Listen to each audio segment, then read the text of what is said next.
आपका स्वागत है द रणबीर शो क्लिप्स में। बस देखते रहो और सीखते रहो। ये एक अर्बन लेजेंड है कि जब भी कोई हॉरर फिल्म बन रही होती है तो सेट पे भी कुछ चीजें हो जाती हैं। स्त्री में हुआ था। है स्त्री में हुआ वो था, बोलिए। करेक्ट, स्त्री में हुआ था। हम लोग भोपाल में शूट कर रहे थे और हमें एक सर्कुलर आया था होटल में कि ये चीज़ें नहीं करनी है आपको, कि आपको परफ्यूम नहीं लगाना है, लड़कियों को बाल खुले नहीं रखने हैं, आपको लोबान जलाते हैं हम लोग हॉरर फिल्म्स में धुआं के लिए, लोबान यूज़ नहीं करना है और प्लीज़ ग्रुप में जाना है, अकेले कहीं नहीं जाना है। तो हमने कहा ओके। तो मैंने परफ्यूम नहीं लगाया उस दिन कि रिस्पेक्ट देम, वो लोकल है उनको पता है, और लोबान नहीं यूज़ कर रहे थे। तो अराउंड 2:30 बजे के आसपास नाइट शूट था, तो 2:30 बजे के आसपास हमारे डीओपी को लगा होगा कि यार ये ना मज़ा आ नहीं रहा यार, लोबान तो चाहिए। तो उन्होंने लोबान चलवा दिया। और आई स्टिल रिमेंबर, एक हमारा लाइट मैन जो है वो कुछ ऐसा 15 फीट की एक वॉल थी, फोर्ट था पुराना कोई, उस पर बैठा था ऊपर अकेला। होता ना एक लाइट लगी हुई, आप उसके साथ बैठे हो, रात के 2:30 बज गए, आपको नींद में भी हो, आप थोड़े वो बैठा है और सीन चल रहा है और धम करके वो गिरा नीचे। और first thing he started screaming जैसे वो गिरा हुआ कि मुझे किसने धक्का दिया है, मुझे किसने धक्का दिया पीछे से। ऑफकोर्स सब थोड़ा सहम गए थे। फिर सबसे पहली चीज़ हुई कि लोबान बंद करो भाई, लोबान नहीं चलाना है। फिर सबने ऐसे प्रे किया कि अगर we are sorry, we have disturb someone, हमारी ऐसी मंशा नहीं थी। लोबान बंद किया, वापस रीशूट किया। लकली लाइट बॉय ठीक था, उसको ऑफकोर्स हॉस्पिटल लेके गए। बट या ये हुआ है। जो हॉरर मूवीज जंप स्केयर्स के बिना बनाई जाती है और भी ज्यादा स्कैरी होती है। दैट्स ट्रू, एक्चुअली जिसमें दिखता ही नहीं है आपको कभी, वो सबसे ज़्यादा स्कैरी होती है। देखते हो आप हॉरर मूवीज? बहुत ज़्यादा। बहुत ज्यादा? बहुत I love ज्यादा it. क्यों? बहुत मजा आता है मुझे। जब भी कोई नई अच्छी हॉरर फिल्म आती है, लगता है कि उसकी बात होती है कि ये अच्छी है, देखो, वो मैं देखता हूँ। मैं और पत्रा दोनों देखते हैं। फटती नहीं? अब नहीं पड़ती, अब नहीं। मैं नहीं देख पाता। अब नहीं पड़ती, मतलब अब नहीं पड़ती। ऐसा चैलेंज भी नहीं करता मैं कि अरे घुस जाऊंगा मैं तो एक किसी भी फोर्ट में अकेले, कुछ नहीं होता ये सब, ऐसा भी नहीं है। पर हाँ, ऐसा नहीं है कि अभी मैं रात को कहीं जाना है अकेले तो मुझे लगे कि नहीं सुनो ना, चलो ना। बचपन में तो ये होता था। बचपन में तो मैं हमारा जो गुड़गांव में पुराना घर था, जब पुराना गुड़गांव भी था, तो आंगन था बहुत बड़ा बीच में, जॉइंट फैमिली थी हमारे, ताऊ जी, चाचा जी, मैं, दादा दादी, और टॉयलेट एकदम कॉर्नर पे था दूर कहीं। और एक टॉयलेट था, हम 16 लोग रहते थे उस घर में। तो मुझे रात को अगर जाना है वॉशरूम तो मैं अपनी मम्मी को उठाता था, बिकॉज ये सब उस दौरान जब जी हॉरर शो ये सब देखना शुरू किया था, तो वो बेचारी मेरे साथ जाती थी 2:30 बजे और वो बाहर बैठती थी और मैं कहता था मुझसे बातें करते रहो आप, I should know that you are there. Relatable. बहुत सारों के लिए। आहट, जी हॉरर शो और कोई है फैंस के लिए। या क्यों बनाते थे ऐसा शो? आई नो यार, आई थिंक थ्रिलिंग था। हम भी देखते थे, डरते भी थे पर देखते थे। वैसे वाले देखते थे कि जैसी रात हुई मतलब भूत आएगा तो क्विल्ट के अंदर, फिर कमेंट्री सुन रहे सब, क्या हो रहा है, अभी वो भूत उसको देख रहा है, फिर अभी उसका उठा लिया, ओ शिट, अभी दिन हो गया। अच्छा, दिन हो गया। बहुत स्कैरी होते थे कुछ episodes. I know, but now when you look back it's not that scary actually. I think उस एज के लिए हमें बहुत स्कैरी लगते थे। Now if you will go back and watch them again ना, इट्स नॉट दैट स्कैरी। मैंने कभी कोशिश भी नहीं करी है टू गो बैक। मैंने की। रियली? अचानक मैम से मिलने के बाद मैंने सोचा मैं दोबारा देखता हूँ वो, तो मैंने वो एपिसोड निकाला, मैंने थोड़ा सा देखा, मुझे लगा यार मैं क्यों डरता था इससे इतना यार। साउंड इफेक्ट्स से बहुत कुछ हो सकता है। करेक्ट, और may be because I know her now and I have seen her so much in different things. सबसे स्कैरी हॉरर मूवी आपको कौन सी लगी है जहाँ सच में फट गई in adulthood? Paranormal 1, paranormal activity 1, conjuring 1, these two I think yeah the most scary ones. खुद का पॉडकास्ट स्टार्ट करना है? पहले ये सीखो कि पॉडकास्ट स्टार्ट कैसे करते हैं। एक पॉडकास्ट के थ्रू आपको अपने सोशल मीडिया के लिए 20 short form videos, reels, shorts मिल सकते हैं। पर आपको आज क्या सीखना है कि पॉडकास्टिंग की शुरुआत कैसे करें। आपका भाई आपके लिए लेके आए एक course, definitely check out BioBytes skill houses podcasting 101 course. Honestly 90% ना वो स्कैरी होती नहीं है, बहुत कम होती है जो अच्छी स्कैरी फिल्म होती है। पर देख लेते हो आप फॉर थ्रिल, बट जो सच में डरा दें आपको, जैसे कॉन्जरिंग 1 देख के मैं डर गया था। एक बहुत कमाल का किस्सा है, मैं एक्चुअली FTI नया गया था पूना, फर्स्ट ईयर में था और गुड़गांव से पला बड़ा था, थिएटर ही करता था कॉलेज में भी, तो English was a subject for us. English मैंने जितनी भी सीखी एक्चुअली बॉम्बे आके बात करते करते सीखे, बिकॉज इंटरव्यूज़ बहुत सारे यहाँ इंग्लिश में होते हैं। तो मैं FTI में गया नया, तो मुझे लगा क्लासेस हो जाती थी ख़त्म 6 बजे तक, तो आई थॉट कि चल कुछ फिल्म देखने जाता हूँ आज अकेला, और होम सिक भी हो रहा था। तो वहाँ पे एक E² करके एक बहुत बड़ा थिएटर है, वहाँ गया मैं, मैंने देखा क्या क्या लगा हुआ है। उस टाइम तो ये सब नहीं था ऑफकोर्स ऑनलाइन, तो आप देखते थे जाके फिजिकली। तो एक फिल्म थी एक्सॉर्सिज्म ऑफ एमिली रोज, और मुझे कोई आइडिया नहीं है एक्सॉर्सिज्म का मतलब क्या होता है उस वक्त। मुझे लगा वो इंग्लिश फिल्म एमिली रोज, लगता है कोई ट्रू स्टोरी टाइप फिल्म है, ये देख लेते हैं। तो मैंने एक टिकट ली, मैं अंदर गया अकेला, और वो सब उसके सबसे बड़े स्क्रीन में वो फिल्म चल रही थी, लगभग आई थिंक कोई 1000 सीटर है वो, उसके अंदर 6 लोग बैठे होंगे और मैं एक कोने में था और मेरे आसपास कोई नहीं, और मुझे लग रहा है कि मैं कोई अच्छी बायोपिक टाइप देखने आया हूँ। और मैंने फिल्म देखना शुरू किया, मुझे लगा एक सेकंड ये क्या हो रहा है, ये तो चीटिंग है, ये तो नहीं बताया था मुझे। एंड आई थॉट क्या अभी देख ही लेता हूँ यार, भी आया हूँ। तो मैंने पूरी फिल्म देखी, और अगेन फिर वो हफ्ता बहुत ख़राब रहा मेरे लिए। वो जो डर था ना कि वो तो, कहानी आपके लाइफ में घुस जाती है, आपको लगता है कि एमिली रोज है पीछे। मैं अपने हॉस्टल बेड पे लेटता था, मैं और जैदी अलावत मेरा बैचमेट है वो, हम दोनों साथ में एक शेयर करते थे एक रूम में। ऐसे मैं जल्दी चला जाता था सोने में, ऐसे लेटा हुआ हूँ तो कबर्ड के ऊपर स्पेस होता था, अगर मैं दीवार की तरफ मुँह है तो मेरा दिमाग मुझे कह रहा है कि एमिली रोज पीछे बैठी है, वो कबर्ड के जो ऊपर स्पेस है ना वहाँ पे बैठी है वो, और मैं कह रहा हूँ नहीं कुछ नहीं है, अरे वो बैठी है, अरे नहीं कोई नहीं बैठा है।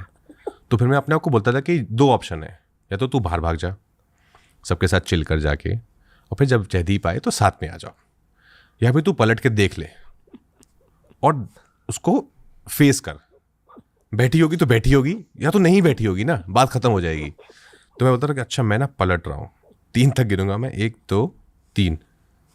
ऑफकोर्स कोई नहीं होता था कोई भी नहीं होता था, but I am glad I did that, because मैं एक बार अगर बाहर जाता ना, मैं हर बार बाहर जाता। लेकिन वो एक हफ्ता आपके दिमाग के साथ ये हॉरर फिल्म्स, अच्छी हॉरर फिल्म्स प्ले करती हैं। मैं एक हफ्ते के लिए ना ही चेहरे को धोता हूँ ना ही बाल को धोता हूँ। क्यों? क्योंकि बाथरूम में जब आप चेहरे या बाल को धोते हो आपको आँख और आँख खोलते हुए ऐसा लगता है कि भूत यहीं खड़ा होगा। I can relate to that, yes. ये हुआ है बचपन में कि साबुन लगा के जल्दी से धो लेना है। बचपन में मेरे साथ अब भी होता। मैंने गलती कर दी हेरिडिटरी देखकर। वो एक ऐसी फिल्म जहाँ कम जंप स्केयर्स है। मैंने एक्चुअली हेरिडिटरी देखी नहीं है अभी, करेक्ट, पर मैंने सुना बहुत है उसके बारे में। हेरिडिटरी को लेकर सबसे डरावनी चीज़ ये है कि जो एंड में विलन दिखाया गया है वो एक भूत नहीं, वो एक इंसान है। नहीं डिमोनिक एंटिटी है, डीमन है, जिसे हमारे समाज में दानव या असुर कहा जाता है। करेक्ट, ठीक है, वो एक एक्चुअल असुर है, पर वर्ल्ड की माइथोलॉजी में, वर्ल्ड की हिस्ट्री में उस डीमन का एक रोल रहा है।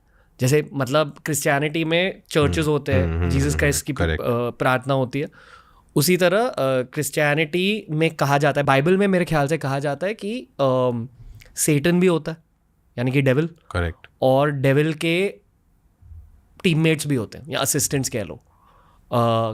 बहुत सारे जो मेरे रोमन कैथोलिक फ्रेंड्स हैं वो सेटन शब्द भी नहीं कहेंगे, क्योंकि कहते हैं कि शब्द भी कहने से वो एनर्जी आ जाती है, अट्रैक्ट करते हो।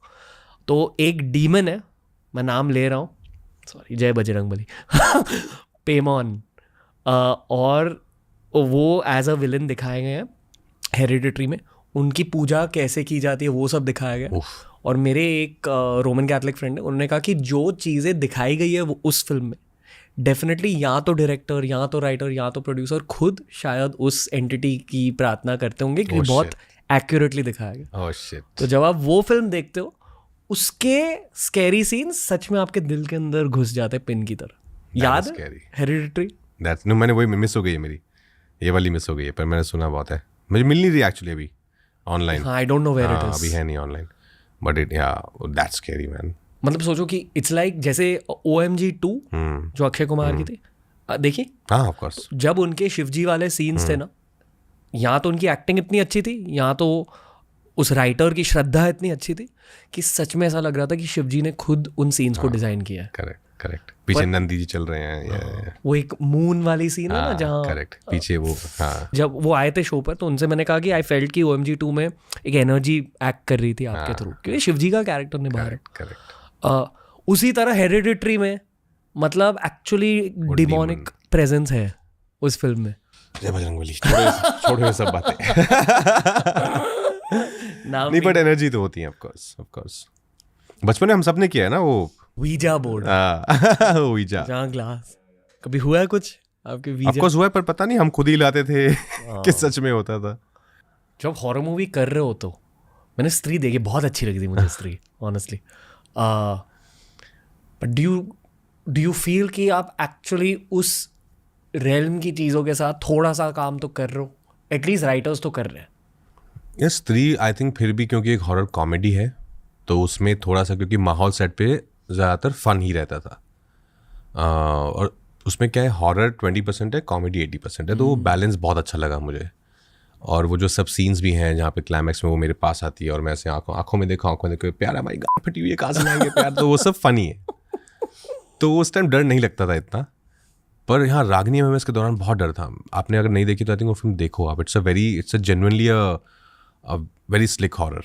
मतलब एक तो वॉयरिस्टिक फिल्म है, फाउंड फुटेज फिल्म है, तो बहुत बिलीवेबल बनाई थी चीज़ों को। लेकिन मुझे बहुत डर लगता है हॉरर फिल्म करते हुए, बिकॉज मुझे वो माइंड स्पेस ना, इट्स वेरी टायरिंग, जहाँ पे आप कॉन्स्टेंटली और always scared as a character, but of course then you are believing in it, आप उस जोन में हो, तो बहुत थका देता है आपको मेंटली। मुझे यही डर लगता रहता था, जैसे मैंने बताया पहले रागनी एमएस के दौरान, कि प्लीज़ भगवान मुझे कोई चीज़ दिखनी नहीं चाहिए, बिकॉज वो विजुअल, यू नो ना व्हाट आई एम सेइंग, वो विजुअल ना फिर वो जिंदगी भर साथ रहेगा। वो विजुअल मुझे चाहिए नहीं अपनी life. I am not saying entity साथ रहेगी, बट वो विजुअल, वो एक विजुअल मेमोरी आपके साथ चिपक जाएगी, तो मुझे वो नहीं चाहिए था। लाइफ में कोई विजुअल मेमोरी चिपकी है?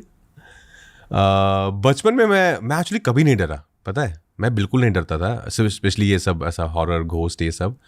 मैं अभी अर्चना मैम के साथ शूट करता, अर्चना पूरन सिंह, तो मैंने उनको बताया कि आपने मेरी ज़िंदगी में ना डर ला दिया है, भूतों का डर। जी हॉरर शो आया था बहुत साल पहले, फर्स्ट एपिसोड उसका ऐसा कुछ लॉन्च टाइप होने वाला था, जिसमें ये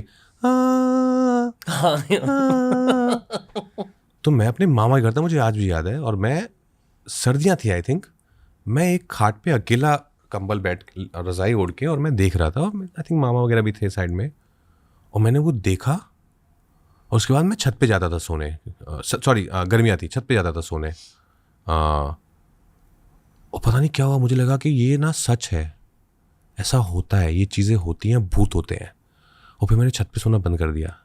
तो मैंने अर्चना मैम को बोला कि आप इतना हंसाते हो लोगों को, आपने मेरी ज़िंदगी में कितना डराया है मुझे पता है। पर आई थिंक मुझे लगता है कि more than that it's like, I don't believe honestly in physical ghost, but I believe in energies. किसी स्पेस की एक एनर्जी समझ आती है मुझे। फिजिकल घोस्ट हैं कि नहीं मालूम नहीं है, मैंने कभी एक्सपीरियंस नहीं किया, लेकिन किस्से सुने लोगों से, दोस्तों से, वो जो कई बार होती है ना वो वाली रात जब आप बैठ के सब हॉरर किस्से सुनाते हो एक दूसरे को, तो उन रातों में मैंने किस्से सुने हैं दोस्तों से, और काफ़ी डरावने और काफ़ी ख़तरनाक किस्से, लेकिन मैंने फिजिकली कभी महसूस नहीं किया है। But I believe in energies. मैं किसी स्पेस में जाता हूँ तो first thing I notice is the energy. बहुत बार होता है ऐसा कि आप किसी के घर जाते हो या आप किसी ऑफिस स्पेस में जाते हो, जब आप जैसे रेंट पे घर ढूंढ रहे हो बिगनिंग में, तो हम बोलते हैं कि यार नहीं, कुछ एनर्जी ठीक नहीं है इस घर की यार, and then you enter another space like ये सही है यार, सेम ही घर होगा मेनली मोस्टली, पर उसकी एनर्जी में कुछ बात है, तो आई बिलीव इन दैट। पर एक एक्टर का फर्ज ये होना चाहिए to be observational. Of course and ये ऑब्जर्वेशन का एक बहुत अनऑब्वियस फैक्टर है yeah. कि किसी इंसान से कैसी एनर्जी मिलती है, और किसी स्पेस से कैसी एनर्जी मिलती है। करेक्ट उसे? एब्सोल्युटली। डेफिनेटली जहाँ आप शूट कर रहे होते हो आपकी परफॉर्मेंस उस जगह से भी अफेक्ट हो जाती है। एग्जैक्टली। किसी ऐसी जगह में शूट किया जहाँ बुरी परफॉर्मेंस निकली या सही परफॉर्मेंस नहीं निकली? हाँ, नाम नहीं लूँगा ऑफकोर्स फिल्म का, पर उसकी एनर्जी सही नहीं थी, मतलब लोगों की, सेट की जगह से ज़्यादा आई थिंक पूरा ओवरऑल जो सब लोगों की मिला के जो एक सिनर्जी थी ना, वो सिनर्जी सही नहीं थी। तो फिर आपको भी, आप भी अंदर जा नहीं पाते हो, वो कुछ ब्लॉक कर रहा होता है आपको, तो फिर काम भी वैसा ही होता है, तो वैसा हुआ है। Was the film a success? No. और ये शूटिंग के वक्त पता था आपको? हाँ, पता था कि नहीं यार ये सही नहीं है, but I think it's all about energy यार। मैं बहुत स्ट्रांगली मानता हूँ। लाइक जैसे बधाई तो बनाई थी हमने, हर्ष, हम सब एक टीम, क्या सिनर्जी थी उस सेट पे, लाइक स्त्री फॉर एग्जांपल, और Newton, so many films of course, पर वो एक होती है एक एनर्जी रहती है, वो पूरी टीम की साथ आती है, वो जगह लेके आती है, वो लोग लेके आते हैं, वो स्पिरिट आती है, सबके साथ एक ही रूप बन जाते हैं सब, तो उससे चीज़ें बनती हैं। दोस्तों ऐसे ही बहुत सारे क्लिप्स अपलोड किए हैं इस चैनल पर। चैनल को एक्सप्लोर करो, देखते जाओ और सीखते जाओ।